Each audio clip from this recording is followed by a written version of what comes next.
نزول کے اعتبار سے یہ سورت الحجر کے بعد نازل ہوئی۔ یہ سورت اللہ سبحانہ تعالیٰ کی حمد کے ساتھ شروع ہوتی ہے۔ اس کا ایک اور نام الحجہ بھی ہے۔ اس سورت کا نام الانعام اس لیے رکھا گیا کیونکہ اس میں مویشیوں کا ذکر ہوا ہے، اور اس لیے بھی کہ اس کے زیادہ تر احکام مشرکین کی ان جہالتوں کو واضح کرتے ہیں جو جہالتیں وہ اپنے بتوں کا تقرب حاصل کرنے کے لیے کیا کرتے تھے۔ تو ان جہالتوں کو، ان رسموں کو، ان طریقوں کو اس سورت میں بیان کیا گیا ہے۔ اور اس سورت کا نام الحجت اس لیے ہے کیونکہ اس سورت میں اللہ سبحانہ تعالیٰ کی وحدانیت اور توحید کے بہت سے دلائل ہیں، اور مشرکین پر حجت کو بہت زیادہ قائم کیا گیا ہے۔ اس صورت میں انعام کا لفظ 6 بار آیا ہے۔ آیت نمبر 136 میں، آیت نمبر 138 میں 3 بار آیا ہے، ایک ہی آیت کے اندر 3 بار، اور پھر آیت نمبر 139 میں آیا ہے، پھر اسی طرح آیت نمبر 142 میں انعام کا ذکر آیا ہے۔ پچھلی صورت سے اس کی مناسبت یہ ہے کہ اس صورت میں اہل کتاب کو مخاطب کیا گیا تھا، اور یہاں پر اس صورت میں زیادہ تر خطاب مشرکین کو ہے۔ مکی صورت ہے۔ پچھلی صورت کے اختتام پر اللہ سبحانہ تعالیٰ کی حمد کا ذکر ہے، اور اس صورت کے آغاز میں بھی اللہ سبحانہ تعالیٰ کی حمد کا ذکر ہے۔ پچھلی صورت کے اختتام پر حمد سے مراد وہاں اللہ تعالیٰ کی بادشاہت اور اللہ تعالیٰ کی قدرت کا ذکر ہے، اور پھر یہاں پر اللہ تعالیٰ کی تعریف کا ذکر ہے۔ تو سورۃ الانعام کی فضیلت میں جو روایات آتی ہیں ان میں سے ایک واثلہ بن اسقا کی روایت ہے۔ وہ کہتے ہیں کہ نبی صلی اللہ علیہ وسلم نے فرمایا، مجھے تورات کی جگہ السبع الطوال دیا گیا ہے، یعنی 7 طویل صورتیں جن کا آغاز سورۃ البقرہ سے ہوتا ہے، اور زبور کی جگہ المئین، مئین کا مطلب ہے جو 100 آیات اور اس سے لگ بھگ آیتوں پر مشتمل ہے، اور انجیل کی جگہ المثانی دی گئی، اور مفصل صورتوں کے ساتھ مجھے فضیلت دی گئی ہے جو قرآن مجید کے آخر میں آتی ہے۔ حضرت عائشہ رضی اللہ تعالی عنہا سے روایت ہے کہ رسول اللہ صلی اللہ علیہ وسلم نے فرمایا، جس نے قرآن کی پہلی 7 صورتیں سیکھ لیں وہ عالم ہے۔ یعنی الحمدللہ جو لوگ شروع سے سورۃ الفاتحہ سے لے کر پھر البقرہ، آل عمران اور ان صورتوں کو اچھی طرح پڑھ رہے ہیں، سمجھ رہے ہیں، ان کا ترجمہ یاد کر رہے ہیں، اور خاص طور پر جو لوگ باقاعدہ کورس کی شکل میں اس کو کر کے اسائنمنٹس بھی کرتے ہیں، تو یہ ان کے لیے ایک خوشخبری کی بات ہے، کیونکہ ان صورتوں کے پڑھنے سے اور ان کے احکام کو یاد کرنے سے انسان کے دین میں پختگی آتی ہے۔ تو ہماری کوشش یہی ہونی چاہیے کہ ہم قرآن مجید کا مطالعہ صرف کلاس کے لیکچر کے سننے کی حد تک نہ کریں، بلکہ اس کے بعد گھر جا کر اس کو دوبارہ بھی پڑھیں، اس کے ترجمے کو یاد کریں، اس کے معانی کو سمجھیں، اور جہاں پر اشکال ہو اس کو دوبارہ پوچھیں بھی، تاکہ زیادہ سے زیادہ اچھے طریقے سے قرآن مجید پر غور و فکر اور تدبر کیا جا سکے، اور اس کا مقصد بھی یہ ہے کہ انسان اس پر عمل کر سکے۔ قرآن مجید میں 5 صورتیں الحمدللہ کے ساتھ شروع ہوتی ہیں، سورۃ الفاتحہ، سورۃ الانعام، سورۃ الکہف، سورۃ سبا اور فاطر۔ تو آئیے ہم شروع کرتے ہیں اللہ کے نام سے۔ ارشاد باری تعالیٰ ہے، سب تعریف اللہ کے لیے ہے جس نے آسمانوں اور زمین کو پیدا کیا، اور اسی نے اندھیروں اور روشنی کو بنایا۔ پھر وہ لوگ جنہوں نے کفر کیا وہ اپنے رب کے ساتھ دوسروں کو برابر قرار دیتے ہیں۔ سورت کا آغاز الحمدللہ سے ہو رہا ہے۔ الحمدللہ، سب تعریف اللہ کے لیے۔ اس میں سب سے پہلے ال آتا ہے، اور مفسرین کہتے ہیں کہ یہاں ال استغراق کے لیے ہے۔ استغراق کا مطلب یہ ہے کہ ہر اعتبار سے تمام قسم کی حمد اللہ عز و جل کے لیے ثابت ہے۔ جیسے کوئی چیز غرق ہو جاتی ہے نا تو پورے اطراف سے ڈھانپ لی جاتی ہے، اور اللہ کے اس فرمان للہ میں لام یا تو اختصاص کے معنوں میں ہے، یعنی اللہ ہی کے لیے خاص ہے، یا استحقاق کے لیے ہے، یعنی حمد کا حقدار اللہ ہی ہے صرف۔ اور ان دونوں معنوں میں کوئی تضاد نہیں ہے، یعنی ہم یہ بھی کہہ سکتے ہیں کہ ساری تعریفیں اللہ ہی کے لیے خاص ہے اور اللہ ہی ان کا حقدار ہے، یعنی اللہ سبحانہ و تعالیٰ کے علاوہ باقی جو مخلوق ہے اس کی اگر کوئی تعریف کی جاتی ہے تو وہ جزوی وقتی، لیکن اس کے اندر وہ معنی شامل نہیں ہوتا جو اللہ تعالیٰ کی حمد کے لیے ہوتا ہے۔ بندوں کے لیے یا مخلوق کے لیے جب تعریف کا لفظ استعمال ہوتا ہے تو حمد کا نہیں ہوتا، وہ مدح کا ہوتا ہے۔ تو حمد اور مدح میں بھی فرق ہے۔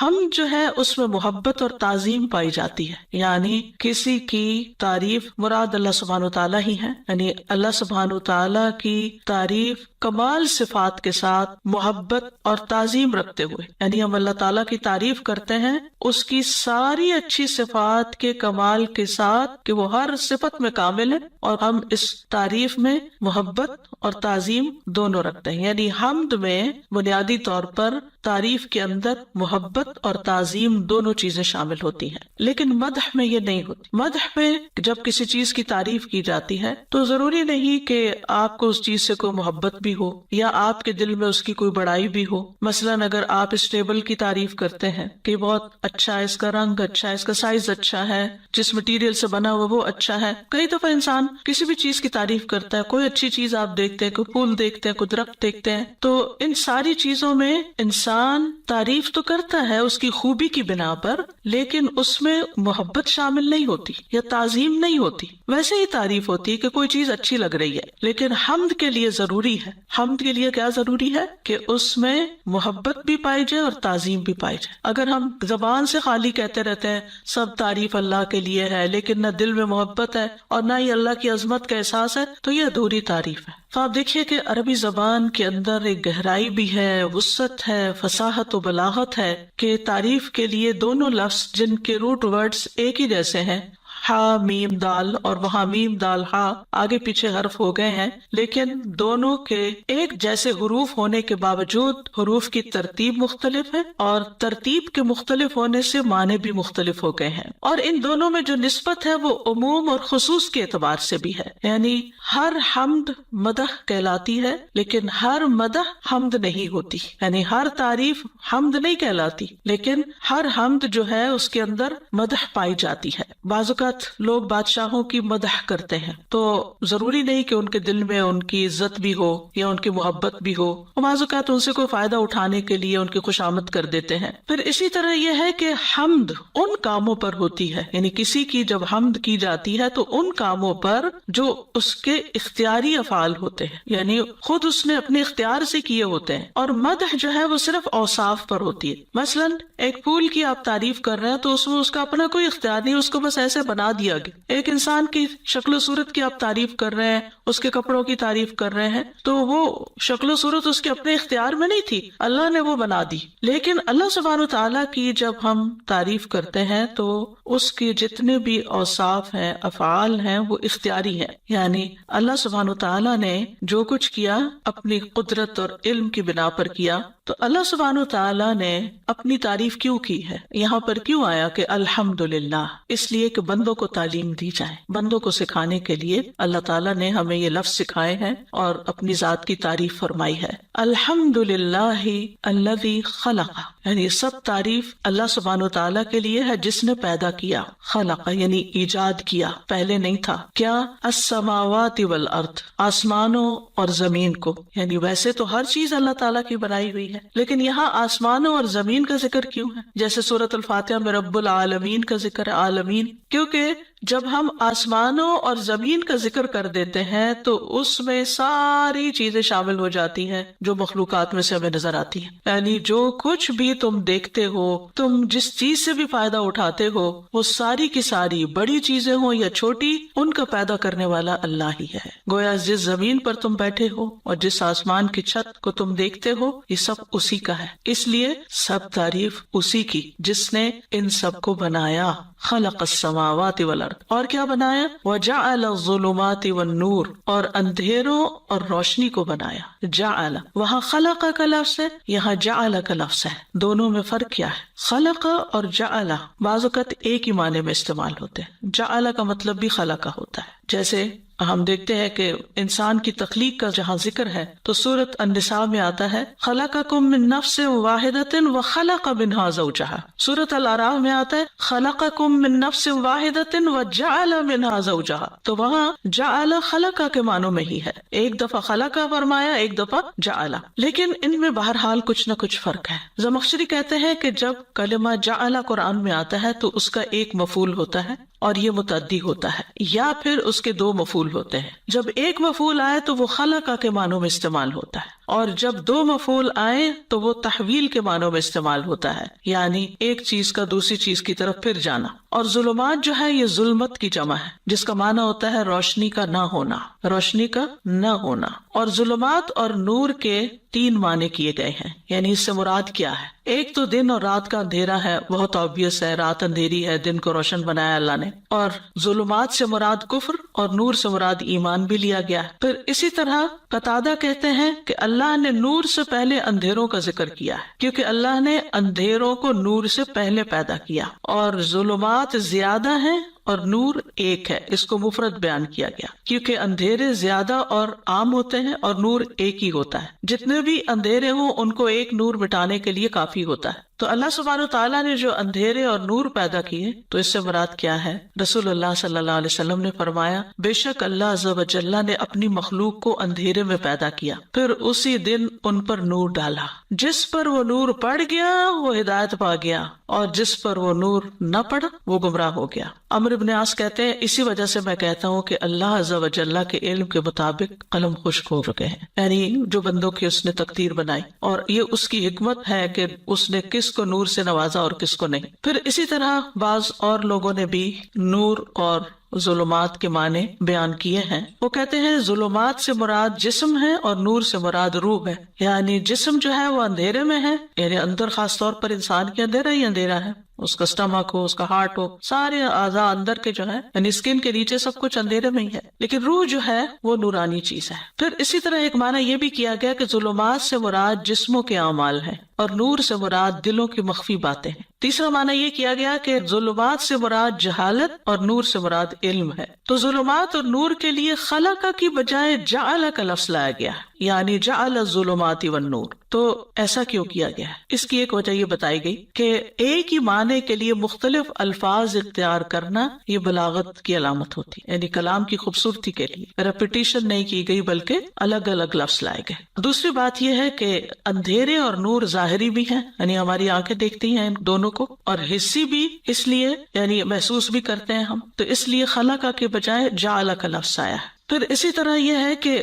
اندھیرے اور نور کبھی مانوی بھی ہوتے ہیں اور کبھی حسی بھی ہوتے ہیں، یعنی ان کا معنی بدل جاتا ہے۔ تو میں نے پہلے بتایا تھا نا، جعل میں تحویل پائی جاتی، یعنی تبدیل ہو جاتا ہے، یعنی جیسے دن کی روشنی محسوس کر سکتے ہیں، لیکن ایمان اور علم کا نور مانوی نور ہے۔ تو ایک معنی وہ جو چیز نظر آتی ہے وہ حسی اور دوسرا مانوی۔ پھر اسی طرح یہ ہے کہ اللہ کا کلام بھی نور ہے، اللہ کے دیے ہوئے علم، اللہ کی کتاب اور ایمان کی نور کی وجہ سے دل اللہ تعالیٰ کے کلام کے ساتھ روشن ہو جاتا ہے، چمک اٹھتا ہے۔ حالانکہ اللہ تعالیٰ کا کلام مخلوق نہیں ہے، قرآن کو بھی نور کہا جاتا ہے، قرآن مخلوق نہیں ہے، تو یہ مانوی اعتبار سے نور ہے۔ جس سورۃ الاعراف میں آتا ہے نا، فالذین آمنوا بہ وعزروہ ونصروہ واتبعوا النور الذی انزل معہ اولئک ھم المفلحون۔ سو وہ لوگ جو اس پر ایمان لائے اور اسے قوت دی اور اس کی مدد کی اور اس نور کی پیروی کی جو اس کے ساتھ اتارا گیا ہے، یعنی محمد صلی اللہ علیہ وسلم کے ساتھ، اور وہ کیا ہے؟ نور، قرآن مجید۔ فرمایا یہی لوگ فلاح پانے والے ہیں جو اس نور پر ایمان لاتے ہیں، یعنی محمد صلی اللہ علیہ وسلم پر بھی ایمان لاتے ہیں اور آپ کی مدد بھی کرتے ہیں، اور پھر آپ پر جو کتاب اتاری گئی اس پر بھی ایمان لاتے ہیں۔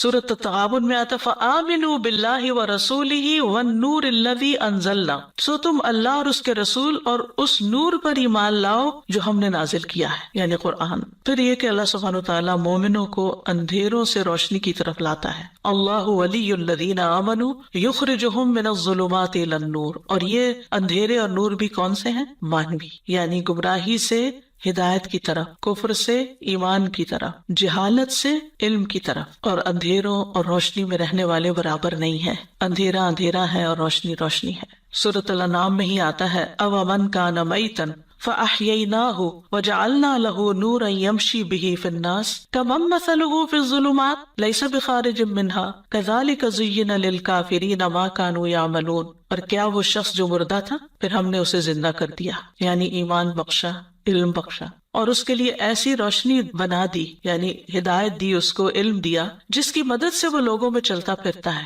یعنی رہتا وہ انہی لوگوں کے بیچ میں ہے جہاں اور لوگ رہتے ہیں، مومن کافر سب، لیکن اس کی اپنی ایک خاص نظر ہوتی ہے، اپنی خاص سوچ ہوتی ہے، اس کے مطابق وہ جیتا ہے، وہ لوگوں کی اندھی تقلید نہیں کرتا۔ فرمایا کمن مثلہ فی الظلمات لیس بخارج منہا کذالک زین للکافرین ما کانوا یعملون۔ فرمایا کہ جس کا حال یہ ہے کہ وہ اندھیروں میں ہے، ان سے کسی صورت نکلنے والا نہیں، یعنی علم والا اور اندھیروں میں رہنے والے برابر نہیں ہوا کرتے۔ اسی طرح کافروں کے لیے وہ عمل خوشنما بنا دیے گئے وہ جو کرتے ہیں، مطلب کیا ہے؟ یعنی اندھیرے میں رہ کر وہ غلط کام جو کر رہے ہیں اور ان کو نظر نہیں آ رہی اپنی غلطیاں، تو ایسے لوگ اپنے کیے پر مطمئن نظر آتے ہیں، خوشحال نظر آتے ہیں، اور ان کو کوئی فکر ہی نہیں کہ وہ کس طرف جا رہے ہیں۔ ان اندھیروں میں رہنے کا انجام کیا ہو سکتا ہے؟ ثم الذین کفروا بربہم یعدلون، تو آیت کے آخر میں فرمایا پھر وہ لوگ جنہوں نے کفر کیا اپنے رب کے ساتھ برابر قرار دیتے ہیں۔ یعدلون کا لفظ جو ہے یہ عدل سے ہے، عدالت، معادلہ اسی سے ہے، اس میں مساوات کا معنی پایا جاتا ہے۔ عدل کا معنی ہوتا ہے دو چیزوں کا برابر ہونا۔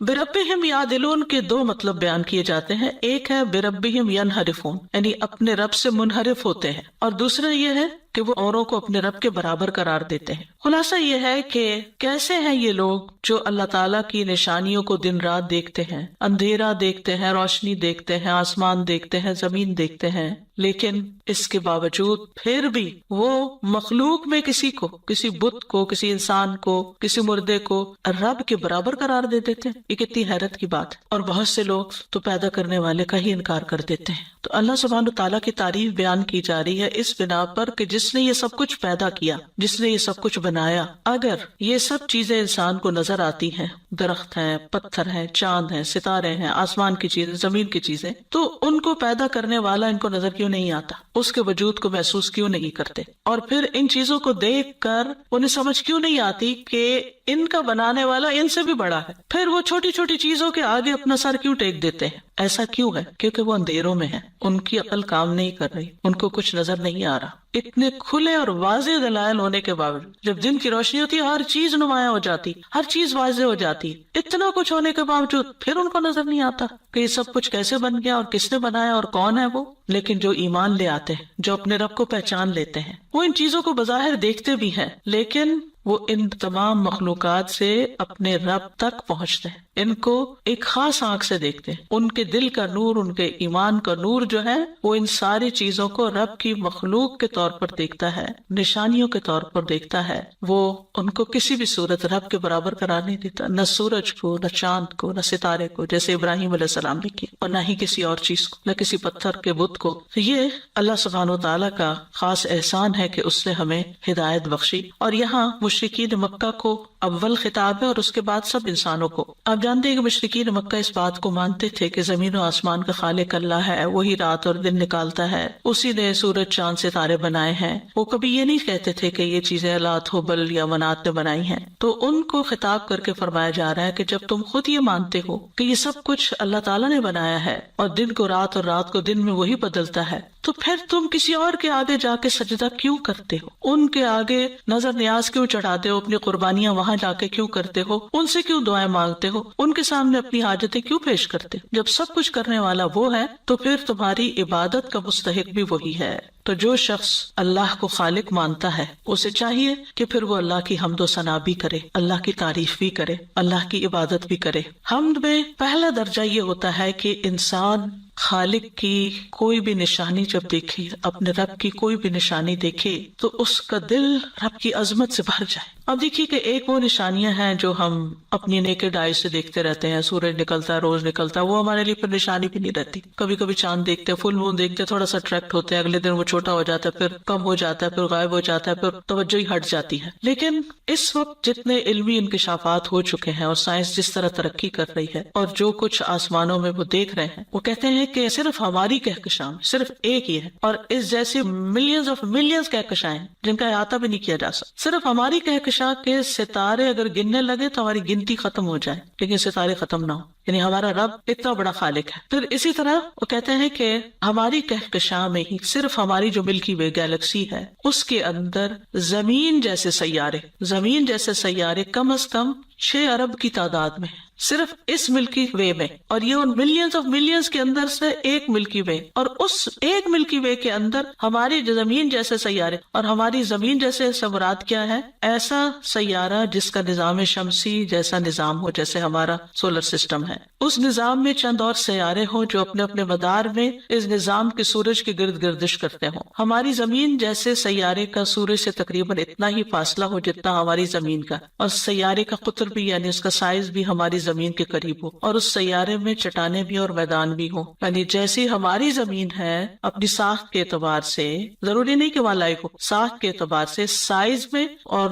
اس کے جو میک ہے اس میں، اور پھر سولر سسٹم کے اندر، اور پھر اس کا سورج سے اتنا ہی فاصلہ، اس اعتبار سے 6 ارب اور سولر سسٹم کہہ لیں اور زمینیں کہہ لیں یا سیارے کہہ لیں، اور جو ہماری گیلیکسی ہے نا اس کا سائز ایک ڈاٹ کی طرح سمجھیں ساری گیلیکسیز کے اندر، اور اس میں پھر ہمارا سولر سسٹم ایک ذرے کے برابر. تو آپ دیکھیے ہماری زمین کہاں جاتی ہے، پھر اس میں ہم کہاں ہیں اور ہم کیا چیز ہیں جو اس زمین کی مٹی سے بنے، پھر بھی اتنا کبر کہ اپنے رب کو نہ پہچانے اور اس کو نہ جانے. بہرحال اگر آپ لوگ اس میں انٹرسٹڈ ہو تو آپ ضرور اس چیز کا مطالعہ کیا کریں کہ اللہ سبحانہ وتعالیٰ نے کیا کچھ بنایا. اور یہ تو 2020 کی اپڈیٹ تھی جس سے میں نے لیا ہے، اس کے بعد بھی کئی چیزیں مزید سامنے آ چکی ہیں، اور جس طرح خلا میں تحقیقات ہو رہی ہیں مستقل طور پر، ایسے انکشافات ہو رہے ہیں کہ انسان کی عقل حیران ہو جاتی. یعنی ہماری تو عقل میں وہ چیزیں آ بھی نہیں سکتی کہ جو کچھ اللہ سبحانہ وتعالیٰ نے بنایا ہے. تو اگر ستاروں کو گنتے ہوئے ہماری گنتی ختم ہو رہی ہے تو پھر اللہ سبحانہ وتعالیٰ کی ذات ہمارے ادراک میں کیسے آ سکتی؟ لا تدرکہ الابصار، تم اس قابل ہی نہیں کہ اس کو دیکھ سکو، تمہارے اندر وہ کیپیسٹی ہی نہیں کہ تم اس کو دیکھ سکو، لیکن اس کی نشانیاں ہر طرف تمہیں نظر آ رہی. خلق السماوات والارض، اس لیے اس کو پہچانو. تو سورت کے شروع میں سب سے پہلے اللہ تعالیٰ کی پہچان کرائی گئی ہے اور کائنات کی نشانیوں کے ذریعے توجہ دلائی گئی ہے کہ تم اس کی تعریف. تو آسمان و زمین کی تخلیق کی ابتدا اور انتہا میں اللہ ہی کی تعریف ہے، اسی لیے ابتدا میں بھی خلقہ کے ساتھ بھی حمد ہے، اور جب یہ سب کچھ ختم ہو جائے گا تو کیا ہوگا؟ سورۃ زمر کے آخر میں آتا ہے وَتَرَى الْمَلَائِكَةَ حَافِّينَ مِنْ حَوْلِ الْعَرْشِ يُسَبِّحُونَ بِحَمْدِ رَبِّهِمْ وَقُضِيَ بَيْنَهُمْ بِالْحَقِّ وَقِيلَ الْحَمْدُ لِلَّهِ رَبِّ الْعَالَمِينَ. جب سارا کچھ ختم ہو جائے گا، یعنی تخلیق ہوئی تو حمد، اور جب سب کچھ ختم ہو جائے گا تو بھی اللہ کی حمد ہوگی. كُلُّ مَنْ عَلَيْهَا فَانٍ، ہماری کوئی ہستی نہیں ہے، ہم کچھ نہیں ہے. ہاں اگر ہم رب کی سچے دل کے ساتھ، خلوص کے ساتھ عبادت کرے اور اس کے بندے بن جائیں تو پھر اس نے ہمارے لیے بہت بڑا انعام تیار کر کے رکھا ہے، جنت جیسا. لیکن اس کی بڑی قیمت ہے، جیسے دنیا کی نعمتوں کی قیمت دینی پڑتی ہے. کسی گروسری سٹور میں چلے جائیں، کچھ اور لینے کے لیے چلے جائیں تو آپ کو قیمت ادا کرنی پڑتی ہے اس کی. تو جنت ان سب چیزوں سے مہنگی ہے جو دنیا میں پائی جاتی ہیں. تو دنیا کی چیزوں کے لیے تو ہم کتنی محنت کرتے ہیں اور اس کے لیے مال کماتے بھی ہیں اور خریدتے بھی ہیں اور بیچتے بھی ہیں اور سب کچھ کرتے ہیں، لیکن اللہ نے مومنوں سے جنت کا سودا کر رکھا. ان اللہ اشتری من المؤمنین انفسهم واموالهم بان لهم الجنہ. تو ہمیں جنت کا خریدار بھی بننا ہے، تو اس کے لیے پھر محنت بھی کرنی ہے، کوشش بھی کرنی ہے، اور وہ کوشش شروع ہوتی ہے نقطۂ آغاز علم حاصل کرنے سے. اگر آپ یہ آیت نہ پڑھیں تو آپ کے دل میں اللہ کی عظمت کا احساس کیسے پیدا ہو؟ گھر بیٹھے تو نہیں پیدا ہو سکتا، کچھ پڑھے بغیر، کچھ جانے بغیر تو نہیں ہو سکتا. یہ باتیں ہم نے کتنی دفعہ بھی پڑھ رکھی، پھر بھی ہمیں بار بار دہرائی کی ضرورت ہے، اس لیے کہ ہم جس دنیا میں رہتے ہیں یہ بہت غافل کر دینے والی.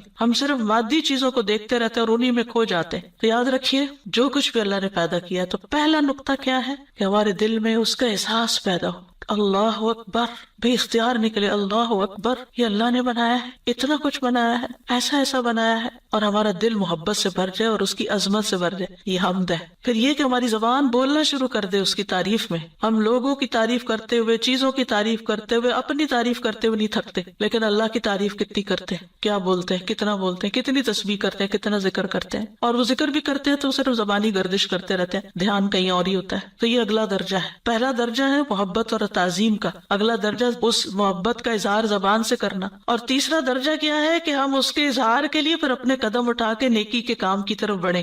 عملی شکر، عملی تعریف، جیسے نماز میں کھڑے ہوں، جیسے ہم علم حاصل کرنے کے لیے نکلیں. تو یہ ایک طرح سے عمل سے شکر اور عملی طور پر اللہ کی حمد ہے کہ اللہ تعالیٰ ہم آپ سے محبت کرتے ہیں، اس لیے آپ کی محبت میں سارے کام کر رہے ہیں. اسی لیے بعض اللہ کے مقرب بندے کہا کرتے تھے کہ ہمیں رات سے اس لیے محبت ہے کہ اس میں ہم اللہ کی عبادت کرتے ہیں اور دن اللہ کے بندوں کی خدمت کرتے ہیں. تو یہ دونوں طریقے ہیں اللہ کی عملی طور پر تعریف اور شکر بجا لانے کی، کہ واقعی جو تو نے ہمیں نعمتیں دی ہیں، کیونکہ ہمارے پاس جو کچھ بھی ہے اللہ ہی کا دیا ہو، کیونکہ سب کچھ بنایا جو اللہ نے. تو سب سے پہلا تو حق اسی کا نا جو اس کا اونر ہے، خالق مالک مدبر. تو پھر جب سب کچھ دیا اس نے ہے تو سب سے زیادہ پھر لحاظ بھی اس کا، جھکنا بھی اس کے آگے، تعریف بھی اس کی، شکر بھی اس کا. اور پھر یہ کہ اس بات پہ تعریف کہ وہ ہر نقص اور عیب سے پاک ہے اور اس کے بارے میں دل میں کوئی بدگمانی بھی نہ ہو ہمارے. اس کے فیصلوں پر بھی ہم راضی، اور جو جسمانی روحانی نعمتیں اس نے عطا کی ہے سب پر تعریف، یعنی صرف کھانے پینے کی نعمتوں پر ہی نہیں بلکہ قرآن کی نعمت پر، دین کی نعمت پر، ایمان کی نعمت پر، علم کی نعمت پر، علم کی مجالس کی نعمت پر، ان سب چیزوں پر بھی اللہ سبحانہ و تعالیٰ کا شکر۔ الحمدللہ الذی انزل علی عبدہ الکتاب، سب تعریف اللہ کے لیے جس نے اپنے بندے پر کتاب اتاری۔